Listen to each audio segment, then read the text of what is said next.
Écoute-moi bien, parce que ce que je vais te dire ici, beaucoup ne sont pas prêts à l'entendre.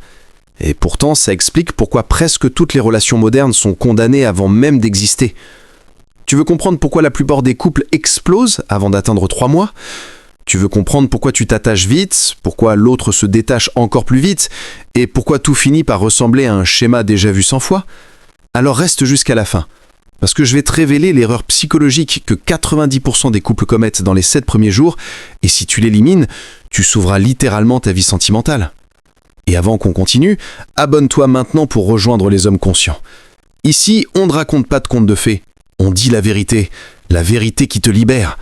Et à la fin, je te révélerai le secret que les couples solides appliquent dès la première semaine sans jamais le dire. Chapitre 1. Le mensonge initial que personne ne voit. Tu sais ce qui détruit la majorité des relations avant qu'elles aient le temps de respirer? Ce n'est pas de la trahison, ce n'est pas la jalousie, ce n'est même pas l'infidélité. C'est le mensonge psychologique de départ. Dès les premiers messages, dès les premiers rendez-vous, dès la première connexion, chacun joue un rôle. L'homme joue l'homme parfait, la femme joue la femme parfaite, les deux interprètent un script social qu'ils ne maîtrisent même pas. Résultat, tu ne rencontres jamais la vraie personne. Tu rencontres une version optimisée, maquillée, filtrée, polie, un avatar, un personnage. Et le drame, c'est que les gens s'attachent non pas à la personne réelle, mais au personnage. Alors évidemment, la chute est brutale, parce qu'au bout de quelques jours, pas de mois, pas d'années, quelques jours seulement, les masques tombent. Et ça y est, la relation commence à mourir. Elle n'a même pas eu le temps d'exister. Chapitre 2. Le besoin d'approbation qui détruit tout. La raison numéro 1 qui flingue 90% des couples dès la première semaine, c'est celle-ci. L'un des deux veut être aimé plus qu'il ne veut être respecté. Et quand ça arrive, la relation est déjà morte. Chez les hommes, ça donne ceci. Je vais lui prouver que je suis un mec bien. Je vais éviter tout conflit. Elle va croire que je suis différent. Je vais m'adapter à elle pour ne pas la perdre. Je vais dire oui pour ne pas paraître difficile. Je vais ignorer ce qui me dérange. Ça va passer. Et chaque fois que tu fais ça, tu réduis ton statut, tu réduis ta valeur, tu réduis ton influence psychologique dans la relation. Chez les femmes, c'est l'inverse. Elles testent, elles observent, elles provoquent, elles challengent. Bien sûr qu'elles le font. C'est leur nature, c'est leur manière d'identifier un homme solide. Le problème, 90% des hommes échouent au premier test. Et l'histoire est déjà finie. Elle ne t'en parlera pas, elle ne va pas t'expliquer ce qu'il s'est passé, elle ne va pas analyser, débattre, réfléchir. Non, elle va juste perdre de l'intérêt, silencieusement, rapidement, définitivement. Et toi, tu vas croire que tout se passait bien, mais en réalité, tu étais en train de perdre dès les premières heures. Chapitre 3. L'asymétrie des besoins dès le début. Voici la vérité brute. Dans une relation qui commence, l'homme cherche l'acceptation, la femme cherche la validation de ton autorité psychologique. Deux dynamiques totalement opposées. L'homme veut être choisi, la femme veut être conquise. L'homme veut plaire, la femme veut t'admirer. L'homme veut que tout se passe bien, la femme veut voir comment tu réagis quand ça ne se passe pas bien. Tu vois la différence. Tu joues au jeu de la paix, elle joue au jeu de la sélection. C'est pour ça que 90% des relations meurent avant la première semaine. Parce qu'un homme qui cherche la paix semble faible, et une femme ne peut pas admirer un homme faible. Tu comprends maintenant? Ce n'est pas une guerre, ce n'est pas un combat, ce n'est pas un rapport toxique, c'est un mécanisme biologique, un mécanisme vieux de 200 000 ans. Et toi, tu essaies d'y survivre avec des valeurs modernes, la gentillesse, la transparence, la douceur, la coopération. Je vais te dire un truc un peu violent. La coopération ne se fait pas au début. Elle ne vient qu'après, quand l'admiration est installée. Avant ça, c'est de la sélection. Chapitre 4. Les attentes irréalistes dès le premier jour.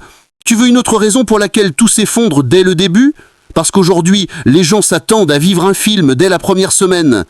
Les femmes veulent la passion, le confort, l'attention, l'excitation, la stabilité, la communication parfaite, l'homme qui comprend tout sans rien dire.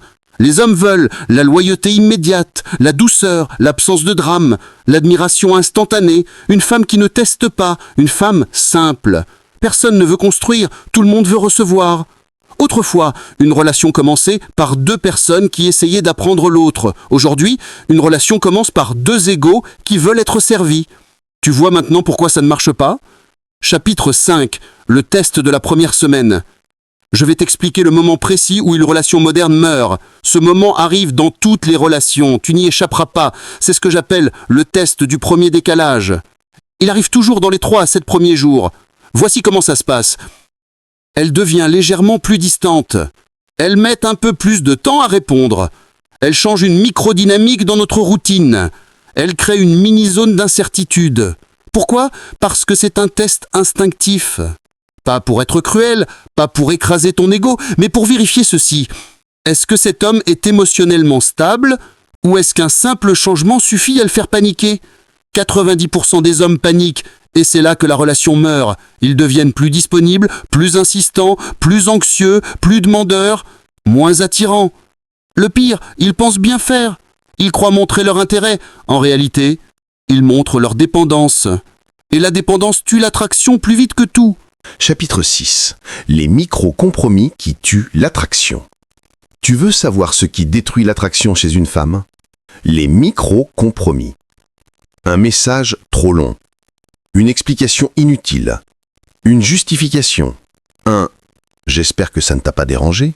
Un « Dis-moi si tu préfères autre chose ». Un « Désolé d'avoir mis 20 minutes à répondre ». Un « Je comprends si tu veux de la distance ». Un « Dis-moi ce que tu veux que je fasse ». Rien de tout ça ne semble grave individuellement. Mais, mis bout à bout, c'est un désastre. Parce que ça envoie un seul message subliminal. Ton opinion sur moi est plus importante que ma stabilité intérieure. Et là, la relation est déjà perdue. Chapitre 7. L'erreur qui détruit tout, donner avant d'être choisi. C'est l'erreur la plus fatale. Celle qui détruit 9 relations sur 10. Les hommes donnent avant d'être choisis. Ils donnent leur attention, leur temps, leur énergie, leur disponibilité, leurs efforts, leur validation, leur confort émotionnel, et ils donnent tout ça pour avoir une chance d'être aimé. Mais tu ne peux pas acheter l'intérêt. Tu peux acheter une réaction, oui. Tu peux acheter un sourire, oui. Tu peux acheter une rencontre, oui. Mais tu ne peux pas acheter son instinct. Et son instinct, lui, ne se trompe jamais. Il dit toujours la vérité, toujours. Chapitre 8. L'immense vérité, l'attraction se joue avant la relation. Voici la vérité que personne ne veut accepter. La relation ne commence pas le jour où vous décidez d'être ensemble. Elle commence le jour où elle te teste pour la première fois. Et ta réaction détermine tout. Si tu réagis avec peur, relation morte. Si tu réagis avec besoin, relation morte. Si tu réagis avec surinvestissement, relation morte. Si tu réagis avec panique, relation morte. Mais si tu réagis avec stabilité, avec calme, avec détachement sain, alors la dynamique change. Elle te voit différemment, elle te respecte différemment, elle t'admire différemment. Tu n'essaies plus d'être choisi, tu deviens celui qu'on veut choisir. Tu comprends la nuance ? Chapitre 9. Le secret final, ce que je t'avais promis au début. Le secret que personne ne dit, le secret qui explique pourquoi les relations modernes meurent avant même d'exister. La relation n'échoue pas à cause de ce que vous vivez ensemble. Elle échoue à cause de ce que vous projetez avant d'être ensemble. Les attentes, les illusions, le rôle que chacun joue, la peur d'être soi-même, la dépendance émotionnelle, la recherche de validation, le besoin de ne pas perdre, la peur d'être rejeté. Tout ça crée une relation falsifiée. Et ce qui est falsifié se casse toujours très vite. Si tu veux qu'une relation fonctionne, il n'y a qu'une seule règle. Tu dois être toi-même avant qu'elle soit à toi. Pas après. Pas quand tu es confortable. Pas quand tu te sens en sécurité.